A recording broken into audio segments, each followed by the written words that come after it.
श्रीमत्सद्गुणशालिनं चिदचिदिव्याप्तं च दिव्याकृतिं जीवेशाक्षरमुक्तकोटिसुखदं नैकावताराधिपं ज्ञेयं श्रीपुरुषोत्तमं मुनिवरैर्वेदादिकीर्त्यं विभुम् तन्मूलाक्षरयुक्तमेव सहजा नन्दं च वन्दे सदा।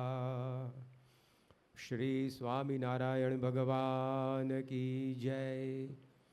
अक्षर पुरुषोत्तम महाराज की जय। गुणातीतानंद स्वामी महाराज की जय। भगत जी महाराज की जय। शास्त्री जी महाराज की जय। योगी जी महाराज की जय। प्रमुख स्वामी महाराज की जय। महंत स्वामी महाराज की जय। सूरत अक्षरधाम महोत्सव की जय। कार्यकर सुवर्ण महोत्सव की जय। अभी श्रावण मास चल रहा है। ऐसे पवित्र श्रावण मास में श्रवण भक्ति का महिमा अधिक बताया गया है। तुलसीदास जी ने भी ऐसा कहा है कि दूसरी भक्ति मम कथा प्रसंगा, भगवान की कथा का श्रवण करना वो उत्तम भक्ति है। श्रीमद् भागवत में 9 प्रकार की भक्ति का वर्णन वेद व्यास जी ने किया है। उसमें पहला स्थान श्रवण भक्ति को दिया है। तो ऐसे पवित्र मास में आज से हम श्रवण भक्ति का यानी कि पारायण का प्रारंभ कर रहे हैं। और ये पारायण का प्रारंभ गुरुहरि महंत स्वामी महाराज जैसे गुणातीत संत के सानिध्य में हो रहा है।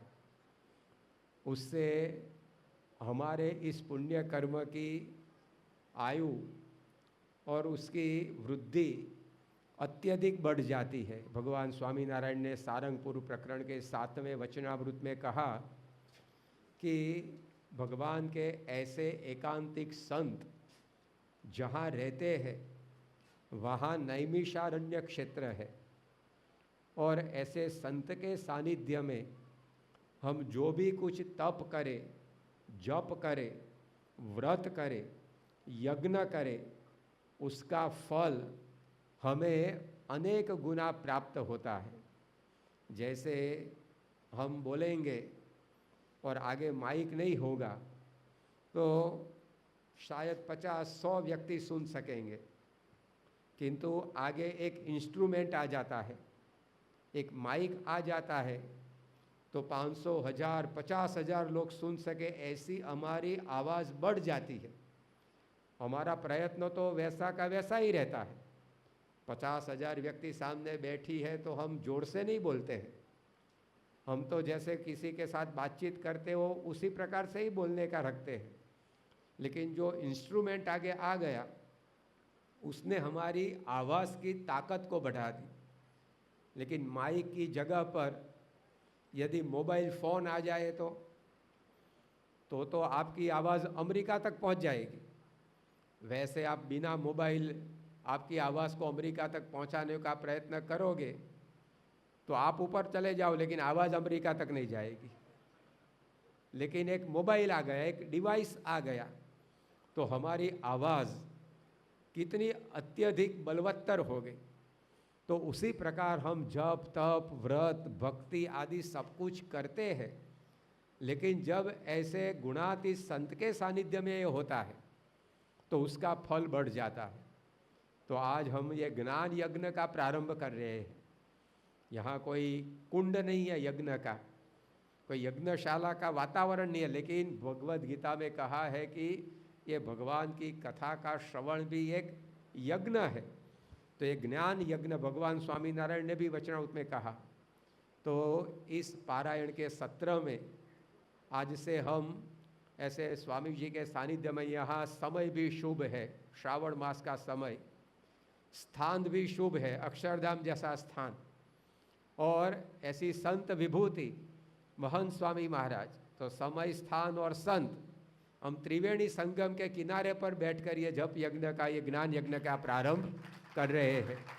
आज ये पारायण का प्रारंभ प्रयाग के तट पर ही मानो हो रहा है, क्योंकि संत, समय और स्थान तीनों उत्तम है। तो ऐसे माहौल में कठ उपनिषद, उसकी कथा का आरंभ हम करने के लिए जा रहे हैं। शास्त्र का ये पारायण है। पारायण शास्त्रों का होता है, क्योंकि शास्त्रों का अर्थ बताया है कि शास्ति च त्रायते च इति शास्त्रम। वैसे हम शास्त्र शब्द तो अक्सर पहले से सुनते आए हैं, लेकिन शास्त्र किसे कहा जाता है तो उसका अर्थ ऐसा बताते हैं, शास्ति च त्रायते च इति शास्त्रम। शास्त्र दो काम हमारे जीवन में करता है। वो एक कार्य करता है शास्ति, यानी कि हमें दिशा दर्शन देने का कार्य करता है। What to do and not to do, क्या करना है क्या नहीं करना है, उसका दिशा दर्शन, निदर्शन, मार्गदर्शन हमें शास्त्र देते हैं। ये उसका पहला काम है। हम छोटी छोटी चीज़ें खरीदते हैं तो उसके साथ भी उसका मैन्युअल आता है, मार्गदर्शिका आती है। वो हमें बताती है कि इस चीज़ का इस्तेमाल कैसे करना चाहिए। जैसे आप मोबाइल फ़ोन खरीदोगे, आप रेफ्रिजरेटर खरीदोगे, एयर कंडीशन मशीन खरीदोगे, तो उसके साथ उसका एक मैन्युअल आता है, छोटी पुस्तिका दी जाती है। वो हमें सिखाती है कि उसका उपयोग हमें कैसे करना है। तो भगवान ने हमें ये मनुष्य शरीर दिया है, ये मानव जीवन दिया है। इस पृथ्वी पर सबसे कीमती से कीमती चीज़ वो हम स्वयं ही है। हमारा ये जो मानव शरीर है, ये जो मनुष्य जीवन हमें मिला है, उससे अधिक कीमती इस पृथ्वी पर और कुछ भी नहीं है। तो उसको चलाने के लिए, उसका कैसे इस्तेमाल किया जाए, उसके लिए भी उसका कोई मैन्युअल होना चाहिए ना। जैसे मोबाइल फ़ोन किस प्रकार से इस्तेमाल करना चाहिए, उसकी सूचना के बिना कोई अपने आप से मनगढ़ंत रूप से उसका इस्तेमाल करेगा तो जितना काम फ़ोन से लिया जा सकता है उस ऐसा नहीं आएगा, वो तुरंत ही बिगड़ जाएगा, टूट जाएगा, फूट जाएगा। तो इसी प्रकार मनुष्य जीवन हम अपने आप जीने के लिए जाएंगे तो वह जल्दी से खलास हो जाएगा और हम उसको जीते जीते दुखी हो जाएंगे, परेशान हो जाएंगे। लेकिन शास्त्र वहाँ हमें मदद करता है, वो हमें गाइडेंस देता है कि क्या करना क्या नहीं करना, क्या खाना क्या नहीं खाना, क्या पढ़ना क्या नहीं पढ़ना, क्या देखना क्या नहीं देखना, कहाँ जाना कहाँ नहीं जाना, कैसे बोलना किस प्रकार से नहीं बोलना। ऐसी छोटी छोटी चीज़ों का भी मार्गदर्शन ये शास्त्र देता है। तो कहा कि शास्ति च इति शास्त्रम। शास्ति का मतलब है जो हमारे पर शासन करे, अनुशासन करे, हमें गाइडेंस प्रदान करे, उसका नाम शास्त्र है। और दूसरी बात कही त्रायते च इति शास्त्रम। त्रायते का मतलब है रक्षण करे। शास्त्र हमारा रक्षण करता है। शास्त्र की आज्ञा में व्यक्ति यदि जितना रहे उसने उसकी रक्षा होती है। रामायण में जैसे हम पढ़ते हैं कि राम भगवान मारीच का वध करने के लिए उसके पीछे दौड़े, तब वो मारीच था, उसने ही अपनी मायावी शक्ति से ऐसी आवाज़ लगाई, बूम लगाई कि हे लक्ष्मण दौड़ना, मुझे बचाना। सीता जी ने यह सुना तो उन्होंने लक्ष्मण जी से कहा कि तुम्हारे भाई तकलीफ़ में है, मुश्किल में, आप फौरन उसकी मदद में पहुँचो। तब लक्ष्मण जी ने कहा कि मेरे भाई के सामने यदि त्रिलोकी आ जाए लड़ने के लिए तो भी उसको किसी की मदद की ज़रूरत नहीं है, क्योंकि वह स्वयं भगवान है, आप चिंता मत कीजिए। लेकिन सीता जी का अति आग्रह हुआ, तब लक्ष्मण जी को जाने के लिए निकलना पड़ा। किंतु उस वक्त लक्ष्मण जी ने सीता जी की सुरक्षा के लिए लक्ष्मण रेखा खींच दी, क्योंकि ये तो वन का प्रदेश था, कुटिया में सब रहते थे, वहाँ कोई सलामती की व्यवस्था नहीं थी, और राम भी बाहर, लक्ष्मण जी भी बाहर जाने वाले थे, तो सीता जी की सुरक्षा कौन करेगा। तो उन्होंने लक्ष्मण रेखा वहाँ अंकित की और सीता जी से कहा कि कुछ भी हो, लेकिन इस रेखा को मत लांघना, कुछ भी करना है तो इस रेखा के भीतर रहकर करना। सीता जी ने बात सुन ली, लक्ष्मण जी चले गए। परंतु जब रावण आया और उसने भिक्षाम देहि कहकर भिक्षा मांगी, और उस वक्त वो लक्ष्मण रेखा को लांघकर सीता जी बाहर निकले और रावण ने उनका हरण कर दिया। तो लक्ष्मण जी तो भगवान के भक्त है, उनकी आज्ञा का भी उल्लंघन हुआ तो जीवन में प्रश्न उपस्थित हुआ। तो शास्त्र में तो भगवान ने आदेश दिए हैं, भगवद गीता में, श्रीमद् भागवत में, रामायण में, शिक्षापत्री में, वचनामृत में आदेश देने वाले भगवान हैं। यदि हम उनकी आज्ञा का पालन करते रहे तब तक हमारी सभी प्रकार से रक्षा होती है, चाहे बाहर कितना ही कलयुग क्यों न चले। आज लोग कहते हैं कि हलाहल कलयुग आ गया है, कलयुग का बहुत प्रभाव बढ़ गया है, कुछ हलाहल नहीं आया है। अभी तो उसको सिर्फ 5,000 साल ही हुए हैं, 4,32,000 साल की उसकी आयु है, अभी तो वो शिशु मंडल में भी नहीं आया है। और आप बोलते हैं कि भाई कलयुग हलाहल आ गया, अभी तो देखो आगे क्या होने वाला है।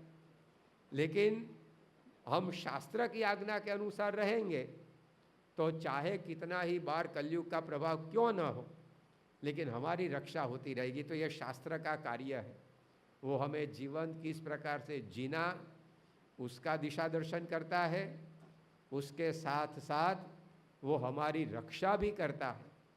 आज हमारे जीवन में, समाज जीवन में, राष्ट्र में या दुनिया में आप देखो तो जितने प्रश्न हैं उसमें एक कारण यह दिखाई पड़ेगा कि शास्त्र की आज्ञाओं का जब जब उल्लंघन हुआ है तब तब व्यक्ति के जीवन में, समाज में प्रश्न आए हैं। एक अंग्रेज लेखक ने ऐसा लिखा है, it is impossible for us to break the law, we can break ourselves against the law. भगवान ने दिए हुए नियमों को तोड़ना मनुष्य के लिए नामुमकिन है। वो नियमों को नहीं तोड़ता है, लेकिन नियमों को तोड़ने के कारण अपने जीवन को तोड़ देता है। शास्त्रों में लिखा है कि व्यभिचार नहीं करना, लेकिन मनुष्य को कि ऐसा बंधन मुझे पसंद नहीं है, हम स्वतंत्र नागरिक हैं, तो ये क्या बंधन। और उसने यथेष्ट विहार, व्यभिचार किया तो आज कितनी तकलीफ उसके कारण होती है। एड्स जैसा रोग विश्व में आ गया, उसकी कोई दवाई ही नहीं है, तो ये प्रॉब्लम कैसे उपस्थित हुआ। शास्त्र की मर्यादा का उल्लंघन। आज शास्त्रों में मांसाहार का निषेध किया गया है, मद्यपान का निषेध किया गया है, लेकिन यह आदेशों का उल्लंघन जब व्यक्ति करता है तब उसके जीवन में कितने प्रश्न आते हैं, वो हम समाज में रहते हैं तो देखते हैं। तो देखो, ये शास्त्र हमारी रक्षा करता है, वो हमें दिशा दर्शन देता है। ऐसे कई शास्त्र हमारी भारतीय संस्कृति में रचे गए हैं, लेकिन उस शास्त्रों में एक शास्त्र है उपनिषद। उपनिषद का नाम तो हमने अक्सर सुना होगा, क्योंकि हम सब हिंदू हैं और ये हिंदू धर्म ग्रंथ है। भले हमने शायद उसके मुख पृष्ठ का दर्शन नहीं किया होगा कि उपनिषद कैसे है, लेकिन उपनिषद का नाम तो हमने सुना होगा। तो यह उपनिषद एक बहुत ही प्रमुख शास्त्र, न केवल भारतीय संस्कृति का, लेकिन विश्व के वांग्मय का है, साहित्य का है। उपनिषद का अर्थ क्या होता है, तो कहा जाता है कि उपनिषद्यते प्राप्यते ज्ञायते ब्रह्म विद्या अनया इति उपनिषद। जिसके द्वारा हम ब्रह्म विद्या को प्राप्त कर सके, उसका नाम उपनिषद। उप, नि और सद, ये 3 शब्दों से ये एक उपनिषद पूरा शब्द बना है। उप का अर्थ है निकट में जाकर बैठना, जैसे हम उपासना शब्द बोलते हैं सत्संग में, अक्षर पुरुषोत्तम उपासना, तो आसन मतलब बैठना। उप उसका अर्थ है निकट में जाकर, समीप में जाकर बैठना। तो जिसके द्वारा हम भगवान के समीप में जाकर बैठ सके, उसका नाम उपासना है। तो इसी प्रकार उपनिषद में भी उप शब्द है, तो उसमें किसी के पास जाकर बैठने की बात आती। तो किसके पास जाकर बैठना है? तो मुंडक उपनिषद ने कहा कि स गुरुम एव अभिगच्छेत, ऐसे गुणातीत गुरु के पास जाकर बैठो और उसके द्वारा ब्रह्म विद्या प्राप्त करो, वह उपनिषद है। तो यह उपनिषद का अर्थ है गुरु के पास बैठकर ब्रह्म विद्या को प्राप्त करना। तो ऐसे कई उपनिषद हमारी संस्कृति में है। वैसे तो 108 उपनिषदों की भी गिनती हमारी संस्कृति में की गई है, लेकिन उसमें कुल मिलाकर 10 उपनिषद उसको मुख्य कहा गया है। ईश, केन, कठ, प्रश्न, मुंडक, मांडुक्य, तित्तरीहि, ऐतरेयम च छांदोग्यम, बृहद आरण्यकम 10। ये 10 उपनिषद को मुख्य कहा जाता है। उसमें पहला आया ईश उपनिषद, केन उपनिषद, जिसकी कथा हम यहाँ अक्षरधाम के वाटर शो में देखते हैं, केन उपनिषद। तीसरा है कठ उपनिषद, जिसकी पारायण का प्रारंभ आज हम कर रहे हैं। उसके बाद है प्रश्न उपनिषद, मुंडक उपनिषद, मांडुक्य उपनिषद, तैतरीय उपनिषद, ऐतरेय उपनिषद, छांदोग्य उपनिषद और बृहद आरण्यक उपनिषद। तो ये 10 उपनिषदों को मुख्य कहा गया है। और ये उपनिषदों में जो ज्ञान हमारे ऋषियों ने दिया है, वैसे ये ज्ञान ऋषियों का भी नहीं है, वो स्वयं भगवान ने ऋषियों में प्रेरणा की और उनके मुंह से ये निकला है। इसलिए कहा जाता है कि ऋषयः न मंत्र कर्तारः किंतु ऋषयः मंत्र द्रष्टारः। उपनिषदों में जो मंत्र है उसके कर्ता ऋषि मुनि नहीं है, लेकिन ऋषि मुनियों में प्रेरणा करके भगवान ही उनके मुंह से ये मंत्रों का उच्चारण कर गए हैं। तो ये ऋषियों ने मंत्र लिखे नहीं है, लेकिन उनके मुंह से भगवान ही ये मंत्रों का उच्चारण करके हमें उपनिषद को दे गए हैं। तो ऐसे ये भगवान की परावाणी है। ऐसे उपनिषदों का जिन जिन लोगों ने अभ्यास किया है, उन उन लोगों को ये उपनिषद विश्व का एक सर्वोत्तम साहित्य उसके रूप में जानने को मिला है। न केवल भारतीय विद्वान या भारतीय जन नागरिक, किंतु विदेशी लोगों ने भी, विदेशी विद्वानों ने भी ये उपनिषदों का अध्ययन किया, तो उनको लगा कि ये उपनिषदों में जो मनुष्य जीवन को सार्थक करने की, सुखी बनाने की विद्या दी गई है, ऐसा और कोई जगह पर हमें मिल नहीं सकता है। जर्मनी में एक बहुत बड़े तत्वचिंतक हो गए जिनका नाम था शोपेनहावर। उस शोपेनहावर के हाथ में उपनिषद, वो मूलतः जो संस्कृत में थे वो तो आए ही नहीं थे, लेकिन उपनिषदों का भाषांतर जो किया गया था, वो भाषांतर उन्होंने पढ़ा। और यह भाषांतर को पढ़कर शोपेनहावर ने ऐसा कहा था कि from every sentence deep, original and sublime thoughts arise, and the whole scripture is pervaded by a high and holy and earnest spirit. उपनिषदों के एक एक शब्द में से गहन, मौलिक और गौरवपूर्ण विचारों हमें प्राप्त होते हैं। और आगे उन्होंने बताया, in the whole world there is no study as that of the उपनिषद।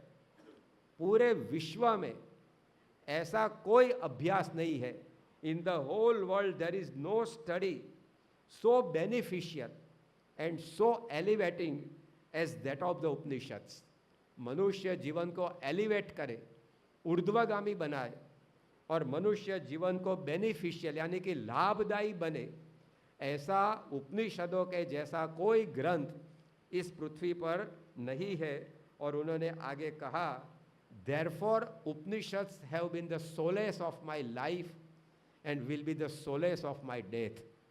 इस कारण उपनिषद मेरे जीवन में मुझे आश्वासन दे रहे हैं और मुझे विश्वास है कि जब मेरा अंत समय आएगा तब भी इस उपनिषदों के द्वारा ही मैं आश्वस्त रह सकूंगा। मृत्यु समय भगवान स्वामीनारायण ने कहा कि महासमुद्र जैसा विकट है। जैसे कोई तैराक होता है, स्विमर होता है, वो नदी को पार कर सकता है, तालाब को पार कर सकता है, अरे कदाच सरोवर को भी पार कर सकता है, लेकिन समुद्र को अपने बाहुबल से कोई तैर नहीं सकता है। पूरे अटलांटिक ओशन को, पूरे पैसिफिक ओशन को, पूरे हिंद महासागर को, अरेबियन सी को कौन बाहुबल से इस ओर जा सकेगा। तो भगवान स्वामीनारायण कहते हैं कि मृत्यु समय भी ऐसा विकट है। चाहे व्यक्ति के पास जितनी बुद्धि क्यों ना हो, चाहे कितने ही पैसे क्यों ना हो, चाहे इस दुनिया की कितनी ही पद प्रतिष्ठा क्यों ना हो, लेकिन मृत्यु समय जब आता है तब उसको पता चलता है कि ये मेरी पदवी या मेरी प्रतिष्ठा, ये मेरा फ्रेंड सर्कल, ये मेरा कुटुंबी, ये मेरी संपत्ति, धन दौलत कुछ मेरे काम में नहीं आने वाला है। उस वक्त उसको अंतर में शांति, आश्वासन कहाँ से मिलता है? तो ये शोपेनहावर ने बताया कि उपनिषदों का अभ्यास ऐसा है। Upanishads have been the solace of my life and will be the solace of my death. तो ऐसा ये उपनिषद जो हमारे जीवन में चाहे कहीं भी कठिन प्रश्न आए उसमें हमें आश्वासन यानी कि सांत्वन यानी कि शांति प्रदान कर सकता है। और जीवन है तो प्रश्न तो आएंगे, जीवन है मनुष्य का, तो प्रश्न बिना का जीवन तो है ही नहीं। जैसे कोई समुद्र बिना लहरों का नहीं होता है, समुद्र है तो उसमें लहरें तो उठती ही रहेगी। उसी प्रकार कोई भी जीवन समस्याओं के बिना का तो नहीं होता है। भर्तृहरि ने कहा है कि क्वचिद वीणा वाद्यम क्वचिदपि च हाहेति रुदितम क्वचिद रामा रम्या क्वचिदपि च विद्वद गोष्ठी क्वचिदपि जरा जर्जर तनु क्वचिद विद्वद गोष्ठी क्वचिदपि सुरा मत्त कलह न जाने संसारः किम विषमयः किम अमृतमयः। भर्तृहरि ने उनके नीति शतक ग्रंथ में यह लिखा कि क्वचिद अपि वीणा वाद्यम, इस जीवन में कई बार वीणा के सुमधुर सुर हमें सुनने को मिलते हैं, यानी कि जीवन में सुख आता है। क्वचिद अपि हाहेति रुदितम, और कई बार वीणा के सुर के बजाय आक्रंद, रुदन वो भी सुनने को मिलता है। क्वचिद रामा रम्या क्वचिद अपि जरा झरझर तनु, इस संसार में कई जगह पर सुंदर रमणियों के साथ रमण करने वाले दिखाई पड़ते हैं, तो क्वचिद अपि जरा झरझर तनु, इसी संसार में वृद्धावस्था से ग्रस्त त्रस्त आदमी भी दिखाई पड़ता है। क्वचिद विद्वद गोष्ठी ही, कहीं कहीं ऐसी सत्संग की सभाएं देखने को मिलती है। तो क्वचिद अपि सुरा मत्त कलह, कहीं कहीं यहाँ कलह क्लेश वो भी देखने को मिलते हैं। न जाने संसारः किम विषमयः किम अमृतमयः, पता नहीं चलता है कि ये संसार में विष है या अमृत है, क्योंकि दोनों का अनुभव होता रहता है। प्रश्न आते रहते हैं, सुलझते रहते हैं, लेकिन पूर्ण विराम नहीं आता है। तो ऐसा ये हमारा जीवन है, ऐसा ये संसार है। हम ये प्रश्नों को हर हमेशा झेलते आते हैं। जैसे सावन की ऋतु आती है तो बारिश गिरती ही है, आप चाहे कितना ही क्यों न करें लेकिन बारिश को नहीं रोक सकते हैं। गर्मी की मौसम आती है तो गर्मी पड़ेगी, आप चाहे कितना ही क्यों न करें गर्मी को आप रोक नहीं सकते हैं। सर्दी की मौसम में ठंड पड़ेगी, फिर आप ऐसा धोखा करो कि अरे मैंने तो 51 महापूजा नीलकंठ वर्णी की अभिषेकी लिखाई है, मुझे ठंडी क्यों लगती है। ये भाई सर्दी की मौसम है, तुम पूजा करो या न करो, लेकिन सर्दी है तो ठंड तो लगेगी। इस प्रकार हम जीवन में आए, जीवन यात्रा में निकले, रास्ते में निकलेंगे तो बम्प भी आएंगे, खड्डा भी आएगा, दोनों का अनुभव होता है। तो जीवन यात्रा में भी दोनों प्रकार का अनुभव हमें, सुख और दुख, जय और पराजय, ये होता ही रहता है। लेकिन ऐसे जीवन में हमें सुख शांति प्राप्त करने के लिए यहाँ कहा गया कि ये जो उपनिषद है, ये जो शोपेनहावर ने बताया कि उसमें से हम हमारे जीवन में आश्वासन, सांत्वन, सुख शांति प्राप्त कर सकते हैं। तो ये जो हमारे भारतीय ग्रंथ है, शास्त्र है, वो सिर्फ जिनको परलोक की प्राप्ति करनी है उनके ही काम के ऐसा नहीं, लेकिन हमारे रोजाना जीवन में हमें पल पल पर जो प्रश्नों का सामना करना पड़ता है, उस प्रश्नों के निवारण के लिए भी ये उपनिषदों की रचना की गई है। और ऐसे मुख्य 10 उपनिषद में एक उपनिषद है कठ उपनिषद, जो कृष्ण यजुर्वेद का उपनिषद कहा जाता है। हर एक उपनिषद वेदों में निहित है। ऋग्वेद, यजुर्वेद, सामवेद और अथर्ववेद, ये चारों वेदों में ये उपनिषदों का मूल है।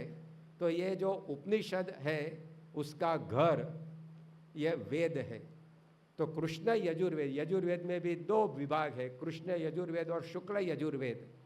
तो शुक्ल यजुर्वेद, कृष्ण यजुर्वेद में ये कठ उपनिषद है। उसका नाम कठ इसलिए पड़ा है कि कठ शाखा में यह उपनिषद का वर्णन कठ शाखा से अंतर्गत है, तो उसको कठ उपनिषद कहा जाता है। ये कठ उपनिषद 2 अध्यायों में विभक्त है, 2 चैप्टर है उसके, और एक एक अध्याय में 3-3 वल्लियाँ है, यानी कि सब टॉपिक है। तो इस प्रकार से कुल मिलाकर 6 उप प्रकरणों में विभक्त यह कठ उपनिषद, उसमें नचिकेता और यम राजा के बीच हुए संवाद की बात ऋषियों ने बताई है। हमारे ऋषियों की विशेषता यह थी कि उन्होंने जो ज्ञान दिया है वो अद्भुत, रोचक, रोमांचक कथानकों के माध्यम से हमें दिया है। और ये रोचक, रोमांचक, प्रेरक, प्रभावक कथानकों से हमारे जीवन में ये उपनिषदों का ज्ञान बहुत ही सरलता से हम प्राप्त करें, ऐसी उनकी भावना थी। तो कठ उपनिषद में भी इस प्रकार से एक सुंदर कथानक उसका वर्णन किया गया है। लेकिन हर एक उपनिषद में उसके प्रारंभ में एक शांति मंत्र आता है, और ये शांति पाठ जिसे हम बोलते हैं, तो ये कठ उपनिषद का शांति पाठ हर रोज हम भोजन लेने के पूर्व में बोलते हैं। ओम सहना भवतु सहनौ भुनक्तु सहवीर्यम करवावहे तेजस्विनावधितमस्तु माँ विद्विषावहै ओम शांति ही शांति ही शांति ही। यहाँ गुरु और शिष्य दोनों परमात्मा को प्रार्थना करते हैं। उपनिषद गुरु और शिष्य के बीच हुए संवाद है। तो गुरु और शिष्य जब ज्ञान प्राप्ति के लिए, ज्ञान की वृद्धि के लिए बैठते थे, तब गुरु और शिष्य प्रथम परमात्मा की प्रार्थना से ये उपनिषद का प्रारंभ करते हैं। और उसमें गुरु और शिष्य दोनों भगवान को प्रार्थना करते कहते हैं, ओम सहना भवतु, हे भगवान आप हम दोनों की रक्षा करें। परम पूज्य स्वामी श्री हमें दर्शन दान देने के लिए मंच पर पधार चुके हैं। तो यहाँ उपनिषद जो यह कठ उपनिषद है उसका शांति पाठ, उसमें गुरु और शिष्य भगवान को कहते हैं कि आप हमारी रक्षा करें, आप हमारा उपभोग करें, यानी कि हमारी सेवा स्वीकार करें, आप हमें शक्तिमान बनाए, हमने जो पढ़ा है उसको तेजस्वी बनाए, हम दोनों परस्पर ईर्ष्या न करें, द्वेष न करें, और हमारे जीवन में त्रिविध ताप का उपशमन हो और हम शांति प्राप्त करें। तो ऐसे उपनिषद का ये शांति पाठ उसका हमने आज श्रवण किया, और उसके बाद जो कठ उपनिषद की कथा का प्रारंभ होता है उसका रसास्वाद हम कल रक्षाबंधन के पूर्णिमा के दिन में प्राप्त करेंगे। आज हम परम पूज्य महंत स्वामी महाराज के पूजा दर्शन का लाभ प्राप्त करें। श्री स्वामी नारायण भगवान की जय।